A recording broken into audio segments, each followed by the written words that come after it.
across live to Westminster now, where our political editor Chris Hope is joined by Parliamentary Under-Secretary for Safeguarding and Violence Against Women and Girls, Jess Phillips. Morning to you, Chris. Morning, Ali. Yeah, with me now is the Minister for Safeguarding and Violence Against Women, Jess Phillips. Jess Phillips, there's been 3 strategies to deal with the issue of violence against women since 2010. Nothing's worked. What were yours? Look, I come from years and years of experience of working in this, and the difference between the strategy that we are launching today and previous strategies, one of the main criticisms was that they didn't get other government departments to take part in this, and also there was never been a proper focus on prevention. This isn't just about how we make it so that victims have a better service. This is also about how we prevent that violence from being able to happen in the first place, whether that is with stuff in education for boys and girls across the country, or it is around really tackling the perpetration, like putting specialist rape units in every police force, like making sure that 999 control rooms have specialists in them so that the police respond as they should to the perpetrators of these crimes. Why are we seeing younger and younger perpetrators, as young as 11 in some cases? And is it right they should be sent away to be educated on their behaviour? Yeah, look, so what the government is announcing today is a prevention programme for young men and boys who show signs of sexually harmful behaviours. So if I go around schools, and what teachers and parents and children themselves tell me is things like the proliferation of violent online pornography has led to some dangerous attitudes. And so what we are announcing today will provide evidence-based programmes that goes into schools and reacts to the school's needs around if young men are showing those sorts of behaviours or are in abusive relationships themselves. The government says 40% of young men have positive views of Andrew Tate. He's blamed for fueling toxic masculinity. What would you say to Andrew Tate if he were watching now? What I would say to Andrew Tate is that there is a number of warrants out for your arrest for crimes of violence and abuse, but Andrew Tate is just one in a long line of angry men who I have to say I don't think, as the mother of sons, I don't think he's got my son's best interests at heart, and we need to make sure that the government is providing context for young boys in schools so that when they hear horrible, violent, misogynistic things, that we can make sure that that doesn't lead young men to a life of criminality. There's nothing more important than keeping your money and your identity safe online. And with so many VPN options available, choosing the right one can be pretty daunting. But this video's sponsor, ExpressVPN, is making the choice easier for GB News viewers. ExpressVPN is offering up to 75% off, plus 4 extra months free. That's top-level security from just £2.49 a month, and you're covered by their 30-day money-back guarantee. So just click the link in this video's description or scan the QR code now. Remember, when you're online, you are often sharing personal data, so hackers can steal your information, your passwords, your photos, and your bank details in just seconds. But ExpressVPN encrypts your connection, making it virtually impossible for hackers to access your personal information. So why choose ExpressVPN? Well, it couldn't be easier to use. With just one click, you are protected. And ExpressVPN uses military-grade AES 256 encryption, which is the same standard trusted by the US government to guard their classified information. With their new tiered plans, you can protect up to 14 devices at once and manage passwords securely. Live chat support is available 24/7, and it typically connects you in under a minute with a real person.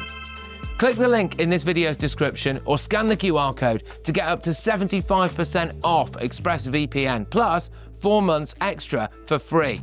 Start protecting yourself today with ExpressVPN. You're a mother of sons. Parents are watching this interview. What would you say to them? What should they look out for to help their sons? So, look, what I would say is that be in your children's life and make sure that you know what they are looking at, and again provide that context. But the government is going to, as part of the strategy, be launching both a helpline for children who are worried about their own behaviours, but also a series of resources for parents to talk to their children about the kind of things they might be seeing online, because we recognise that you need to do this in schools, you need to do this in homes, and children need some support themselves. Are young white working class boys being unfairly targeted with this? Oh, absolutely not. This is something that will be rolled out across the country. And look, the patriarchal norms and misogyny is not something that is confined to any one group in society, and so this is across the country, and across what we have committed to is rolling this out in every school by the end of the Parliament. You're looking at boys, children, but let's look at wider immigration. The government has granted visas in hundreds of thousands to countries which have questionable approaches to women. Young men coming from there, should they be targeted by the government too, and educating them about how to treat women? Look, when people come to our country, they have to live by our rules. And we have, and I will lay out some even more robust rules today around what is expected of the men in our country, whether they were born here or not. And if you do not live by those rules, you are not welcome in our country. Deport them? Look, if people are committing sex offences or offences of violence against women and girls, absolutely, the government has increased the deportation of foreign national offenders by 12%. And look, let me tell you that in the Home Office, I sit laser focused on the crimes that I focus on to make sure that our laws, alongside the Home Secretary, are the most robust they could ever be with regard to sex offenders, for example. So for the first time, this government passed that no sex offender would be entitled to seek asylum in our country, and that is something that is about protecting everybody. Turning to the grooming gangs inquiry, Jess Phillips, the terms of reference say it will not be an exhaustive investigation. Can you reassure victims that areas where there's a problem will be investigated? There won't be a postcode lottery? Oh, look, it will absolutely be an exhaustive investigation, and not only will the inquiry work around the country to get to the truth of what happened in the past and uncover the issues of why these cases got ignored, looking at issues of both ethnicity but also just real failures within institutions. But alongside that is a policing operation that is operating for the entire country that has already seen a massive increase in arrests for crimes such as rape. That is operational entirely across the country. It's a big moment for you, this. You've campaigned for years before you're an MP for violence against women and girls, but you've had issues of trust, it seems, with these grooming gangs victims. Why is this, and what do you say to them? What I would say is that some grooming gang victims, absolutely not all, and there is no one sort of victim. But look, if people want to question me as a government minister in my actions, I've spent my life telling victims that they should use their voices, take every platform that they have to fight for the thing that they believe in, and I absolutely have to listen to what they say and listen to all the victims that I deal with. But of course, what my response to anyone who has laid criticism to me is that I take that criticism absolutely on board, and made sure that in response to some criticisms that they had made, for example, that we made the grooming gang inquiry absolutely laser focused